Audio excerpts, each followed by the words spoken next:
The betrayal that came full circle. In the quiet corners of a bustling city, a man named Mark sat alone in his apartment, staring blankly at his phone screen.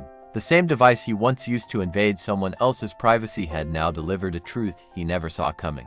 Mark had been convinced he was untouchable, always one step ahead.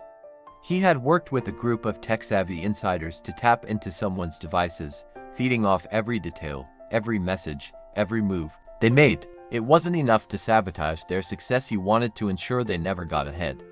But while Mark was busy spying, plotting, and stealing ideas, he had unknowingly walked into a trap of his own. One evening, while monitoring the very person he sought to destroy, Mark stumbled upon something that shook him to his core.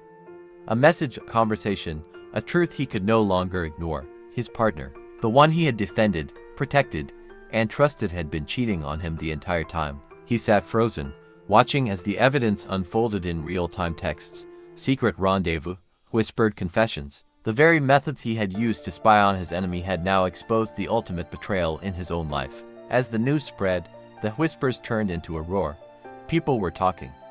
The same people who once supported him now pitied him. He was drowning in regret, haunted by the realization that the very person he had tried to warn others about had played him for a fool. But the nightmare wasn't over. Mark had hired an expert, a professional, to dig into someone else's life. That same expert had uncovered something far worse. The woman who had deceived him was not only unfaithful but had been plotting behind his back for months. While Mark schemed against others, she had been working against him.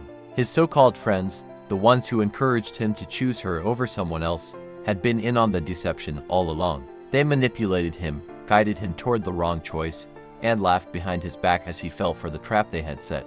His betrayer had received help from his own circle, a cousin, a trusted friend, even a legal consultant who had worked against his best interests. He realized now that they had used him as a pawn, ensuring that he lost everything while they profited. Regret turned into desperation.